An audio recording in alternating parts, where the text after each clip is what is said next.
नमस्कार दोस्तों, BSc agriculture channel पे आपका स्वागत है। तो हमारी तिल की खेती के ऊपर ये चौथी वीडियो होने जा रही है और इस वीडियो में हम बात करने वाले हैं कि तिलों के लिए किस तरह की जलवायु की आवश्यकता होती है, क्लाइमेटिक रिक्वायरमेंट क्या है तिलों के लिए, चाहे वो टेम्परेचर की बात हो या फिर कितना पानी तिल की खेती के लिए चाहिए होता है। दूसरा की उन्नत किस्में कौन सी है जो कि जैविक और अजैविक तनावों को सहन करने में सक्षम हो, इस तरह की इम्प्रूव्ड वैरायटीज कौन सी है तिलों की। और तीसरा की जो ये इम्प्रूव्ड वैरायटीज है इनकी क्या विशेषताएं हैं, उन्नत वैरायटीज की, उन्नत किस्मों की क्या विशेषताएं होती हैं, चाहे वो उसके सीड यील्ड की बात, बीज के उपज की बात हो, चाहे तेल की मात्रा की बात हो, या फिर वो कितने दिनों में मैच्योर होती हैं, डेज ऑफ मैच्योरिटी, इसके ऊपर भी बात करने वाले हैं। चौथा हम बात करेंगे कौन सी वैरायटीज हैं, उन्नत किस्में हैं जो कि एक से ज्यादा राज्यों में लगाई जा सकती हैं। और अंत में बात करेंगे ये वैरायटीज के लिए आप किन से कॉन्टेक्ट कर सकते हैं, उसके ऊपर बात करेंगे। तो दोस्तों, तो पहली बात आती है क्लाइमेटिक रिक्वायरमेंट के बारे में, जलवायु आवश्यकता क्या है तिलों की। तो देखिए, जो तिल हैं वो ज्यादातर सभी राज्यों में कम या ज्यादा क्षेत्र में उगाए जाते हैं। इनको हम औसतन समुद्र तल से 1200 मीटर की ऊंचाई तक इसको उगा सकते हैं और सेसमे को काफी हद तक हाई टेम्परेचर की जरूरत होती है इसके जीवन चक्र को पूरा करने के लिए, जो कि है 25 से 35 डिग्री सेल्सियस।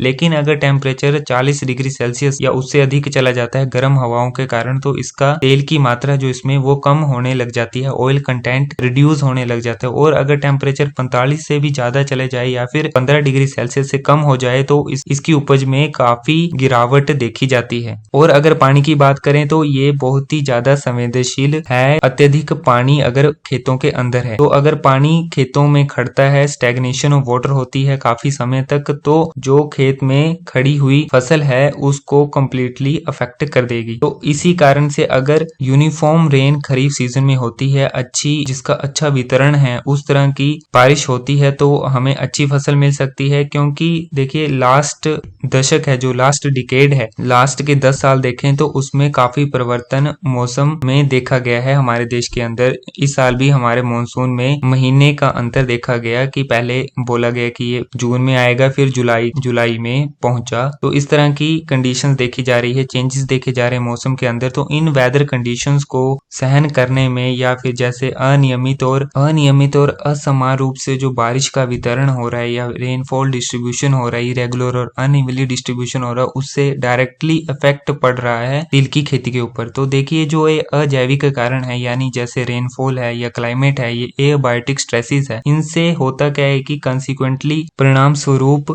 बायोटिक स्ट्रेसेस आते हैं जो कि मैनेज करना बहुत ही ज्यादा डिफिकल्ट है। बायोटिक स्ट्रेसेस से कहने का मतलब है जो जैविक कारण है, यानी जो कीट और बीमारियों का जो प्रकोप होता है फसल के ऊपर, तो उनको मैनेज करना डिफिकल्ट हो जाता है अगर एबायोटिक स्ट्रेसेस होंगे। तो इन सारी प्रॉब्लम्स को टैकल करने के लिए हमें टॉलरेंट वैरायटीज को लगाना पड़ेगा, यानी उन्नत किस्मों को लगाना पड़ेगा कि जो इन प्रॉब्लम्स को सहन कर सके, इन तनावों को सहन कर सके, चाहे वो बायोटिक हो या एबायोटिक हो। तो चलिए उन्नत किस्मों के ऊपर बात करते हैं। इंप्रूव्ड वैरायटीज क्या हैं? देखिए, जो तिल हैं वो बहुत ही ज्यादा सेंसिटिव हैं मौसमी परिवर्तन के प्रति, यानी ऋतुकालीन भिन्नता के प्रति वो बहुत ज्यादा सेंसिटिव हैं, चाहे वो डे लेंथ की बात हो या टेम्परेचर की बात हो, यानी दिन की लंबाई की बात हो या फिर मौसम तापमान की बात हो। तो इसलिए जिन वैरायटीज की, जिन किस्मों की सिफारिशें व्यावसायिक तौर की खेती के लिए की गई हैं, वो लोकेशन और सीजन स्पेसिफिक है, यानी जगह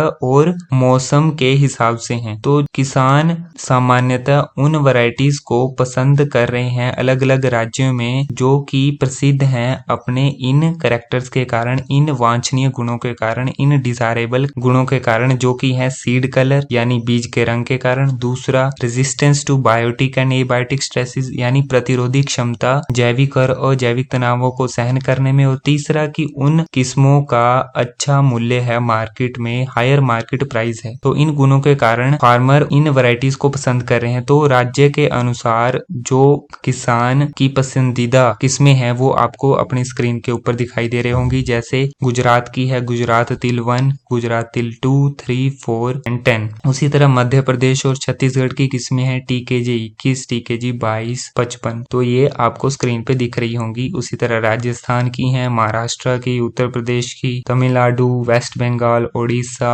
आंध्र प्रदेश, केरला, कर्नाटका, पंजाब, बिहार, हरियाणा, हिमाचल प्रदेश। अब बात आती है कि अब हम बात करेंगे कि इन वैरायटीज के कुछ विशेषताएं क्या हैं। Characteristic features of these recommended varieties of sesame, यानी जैसे कि गुजरात तिल 1 है, इसकी जो सीड यील्ड है यानी उपज है बीज की वो है 650 से 700 किलोग्राम पर हेक्टेयर और ऑयल की मात्रा है 48 से 52% और डेज टू मेच्योरिटी यानी कितने दिनों में पककर तैयार होती है तो 86 से 92 दिनों के अंदर 86 to 92 days it will take to mature. और इसकी ये रेजिस्टेंट है, पाउडरी माइल्ड्यू एक बीमारी आती है उसके प्रति ये रेजिस्टेंट है ये वाली वैरायटी। उसी तरह अलग अलग है, ये आपको अपनी स्क्रीन पे दिखाई दे रही होंगी। राजस्थान के लिए अलग है,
तो अब उन वैरायटीज की बात करते हैं जो कि एक से ज्यादा राज्यों में लगाई जा सकती हैं। जैसे कि TKJ 21 वैरायटी है मध्य प्रदेश की और उमा वैरायटी है उड़ीसा की।